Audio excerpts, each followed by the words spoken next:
तो हेलो बच्चों, आज हम लोग बात करेंगे क्लास 12 के सॉलिड स्टेट के आगे वाले पार्ट में। ठीक ना, हम लोगों ने ऑलरेडी इस पर 2-3 वीडियो देख लिया है और उन प्रीवियस वीडियोज़ में हम लोगों ने बात किया है कि सॉलिड स्टेट जो है वो क्या होता है, या सॉलिड जो होते हैं कितने टाइप्स के होते हैं। फिर हमने बात किया होगा कि जो क्रिस्टलाइन सॉलिड है वो कितने तरह का होता है। आज हम बात करने वाले हैं कि क्रिस्टल लैटिस क्या होता है और यूनिट सेल क्या होता है।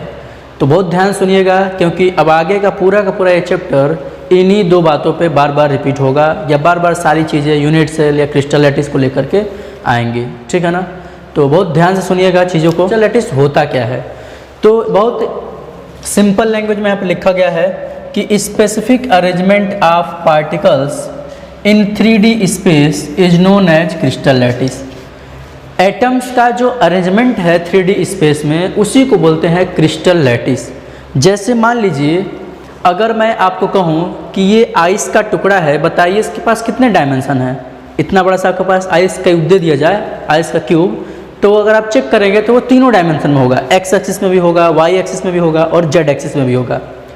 लेकिन वो आइस क्यूब जो कि तीनों डायमेंशन में प्रेजेंट है, वो ऐसे तो बना नहीं होगा।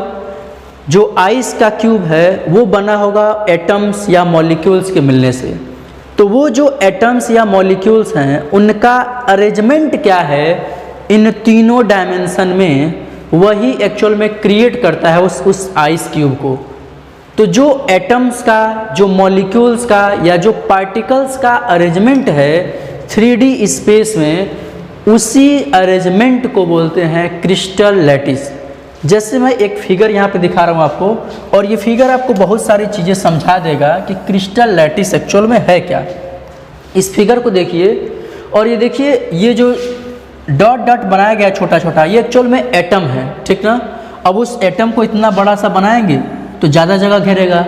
तो इस एटम का जो सेंटर है ना, इस एटम का जो सेंटर है, मात्र उस सेंटर को ही यहाँ दिखाया गया है। ठीक है ना, तो आप ये मत समझिएगा कि ये केवल डॉट डॉट बनाया गया, नहीं, ये एटम का सेंटर है, मतलब ये एक एटम को रिप्रेजेंट कर रहा है। ठीक है ना, तो ये देखिए एटम, ये जो आपस में अरेंज है, एक एटम यहाँ है, एक एटम यहाँ है, एक एटम यहाँ है, एक एटम यहाँ है, ऐसे है ना। तो ये जो एटम्स का अरेंजमेंट है, अब ये देखो तीनों डायमेंशन में है। अगर आप इसको चेक करेंगे तो हो सकता है ये एक्स एक्सिस मान लीजिए आप, हो सकता है इसको आप वाई एक्सिस मान लीजिए, और हो सकता है कि ये हमारा जेड एक्सिस होगा, ये इसकी मोटाई होगी। ठीक समझ रहे हैं ना, जैसे बॉक्स होता है कोई, तो अगर मान लीजिए हमारे पास इतना बड़ा बॉक्स है तो उसमें एक्स एक्सिस होगा, ऐसे वाई एक्सिस भी होगा, और उसकी जो मोटाई है ये क्या बन गया, इसका जेड एक्सिस की तरफ आ गया। तो इसमें तीनों डायमेंशन आपको देखने को मिलेंगे। ठीक ना, बस अब ये ध्यान रखिए कि इन तीनों डायमेंशन में एटम का ये जो अरेंजमेंट है, इसी एटम के अरेंजमेंट से ये बड़ा सा क्रिस्टल बना। हमें ये बड़ा सा हमने क्रिस्टल इन्हीं एटम्स के अरेंजमेंट से बनाया है। तो ये जो एटम का अरेंजमेंट है कि ये यहाँ लगा है, ये यहाँ लगा है, ये यहाँ पे, ये यहाँ पे, ये जो स्पेसिफिक अरेंजमेंट है ना एटम्स का, इसी को बोलते हैं क्रिस्टल लैटिस। बस इतनी सी बात है।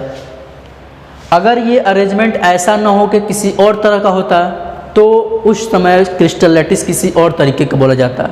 अभी हम बोलेंगे कि ये जो हमारे पास क्रिस्टल लैटिस है, ये जो हमारे पास क्रिस्टल लैटिस है, ये कैसा क्रिस्टल लैटिस है, किस तरह का क्रिस्टल लैटिस है, तो ये क्यूबिक क्रिस्टल लैटिस है। समझ रहे हैं ना, मतलब ये जो हमारे पास क्रिस्टल लैटिस है, इसका शेप किस तरह का है, क्यूब टाइप का है। और ये क्यूब टाइप का कैसे बना, क्योंकि एटम कुछ इस तरह से अरेंज हुए हैं। तो ये एटम का जो स्पेसिफिक अरेंजमेंट है ना, यही इसको क्यूब में चेंज कर रहा है। तो एटम का अगर ये अरेंजमेंट जो हमें दिख रहा है, इसी को हम क्रिस्टल लैटिस बोल देते हैं। लेकिन अगर यही एटम का अरेंजमेंट चेंज कर दिया जाए, तो ये क्यूबिक क्रिस्टल लैटिस के बजाय किसी और तरह का क्रिस्टल लैटिस बोला जा सकता है। अगर हम इसको बात करें, एक छोटा सा इसका हम बनाए फिगर, तो आप देखिए तो ये कुछ इस तरह से होगा।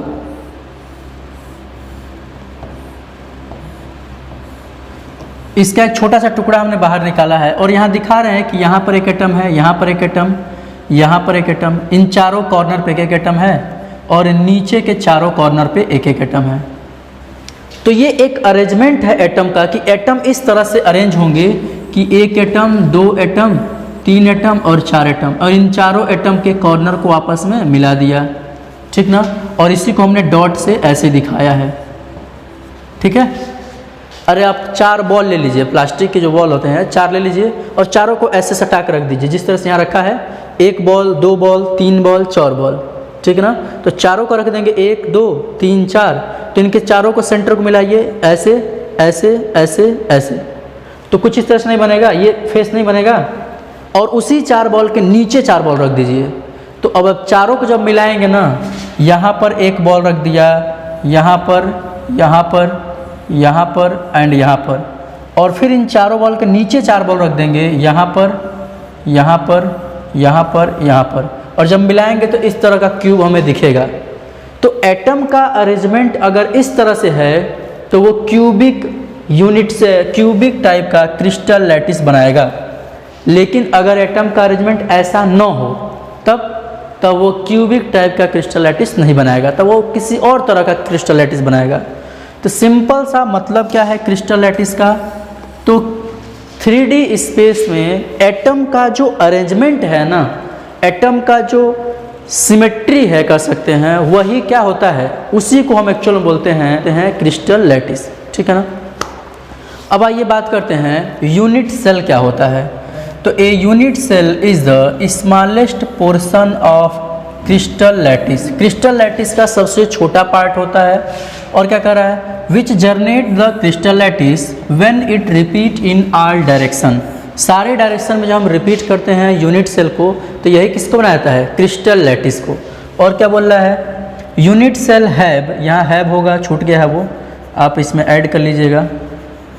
Unit cell have all properties of crystal lattice.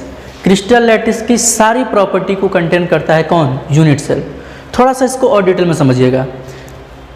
आप क्रिस्टल लैटिस और यूनिट सेल को आप कंपेयर कराइए उस क्यूब से जो आप गेम में खेलते हैं। ऐसे नहीं होता है स्लाइड कर करके और उसको एक कलर लाना होता है, ऐसे होता है, बड़ा सा होता है, उसमें कई सारे कलर होते हैं, ऐसे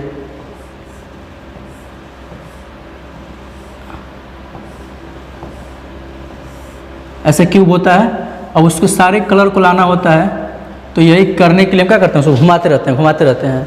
उसी क्यूब के सिमिलर समझिए, उस क्यूब का छोटा सा एक टुकड़ा, आप इसको थोड़ा सा फिगर को सही से बना लें।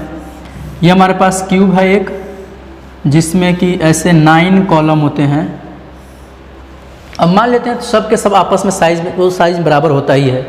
तो ये हमारे पास ये जो क्यूब दिख रहा है, इसमें कई सारे कॉलम हैं। हमें तो खैर सामने से 9 ही दिख रहे हैं, और इसमें बहुत सारे फेस होते हैं। उस क्यूब में कई सारे फेस होते हैं, तो हमने फ्रंट से दिखा दिया है। अब उस क्यूब में से एक छोटा सा जो पार्ट है ना, आप उसको समझिएगा यूनिट सेल। और ये बड़ा सा जो क्यूब हमारे पास है, इसको आप समझिएगा क्रिस्टल लैटिस। मतलब अगर इस क्यूब को बनाने की बात करें तो क्यूब बना कैसे होगा, ऐसे ही छोटे छोटे ब्लॉक मिला करके, छोटे छोटे टुकड़ों को मिला करके आपस में, तब जा करके क्यूब बना होगा। क्यों? बिल्कुल इसी तरह से यहाँ पे फिगर दिखाया गया है। ये फिगर हमने दिखाया है एक क्रिस्टल लैटिस का। और इस क्रिस्टल लैटिस कितना बड़ा सा स्ट्रक्चर है, लेकिन इसमें से जो सबसे छोटा पार्ट जो है इसका, ये देखिए जो डार्क कलर में दिखाया गया है, स्काई ब्लू कलर में दिखाया गया है ये। तो ये जो छोटा सा पार्ट है, ये यूनिट सेल को रिप्रेजेंट कर रहा है। इसका मतलब इस यूनिट सेल को आप रिपीट करेंगे एक्स डायरेक्शन में भी, वाई डायरेक्शन में भी और जेड डायरेक्शन में भी, तब ये बनाता है किसी क्रिस्टल लैटिस को। देखिए यहाँ पे जो बात लिखी गई है कि क्रिस्टल लैटिस का फॉर्मेशन कैसे हो सकता है, जब हम यूनिट सेल को सारे डायरेक्शन में रिपीट करें, तो एक्स डायरेक्शन में भी, वाई डायरेक्शन में भी और जेड डायरेक्शन, तीनों डायरेक्शन में जब हम यूनिट सेल को रिपीट करते जाएंगे तो वही किसको क्रिएट कर देता है, क्रिस्टल लैटिस को। और जो प्रॉपर्टी क्रिस्टल लैटिस के अंदर होती है, वही सारी प्रॉपर्टी यूनिट सेल के अंदर भी होती है। क्लियर? चलिए बहुत सारा हो गया, अब ज़्यादा इस पर डिस्कस करने की जरूरत नहीं है।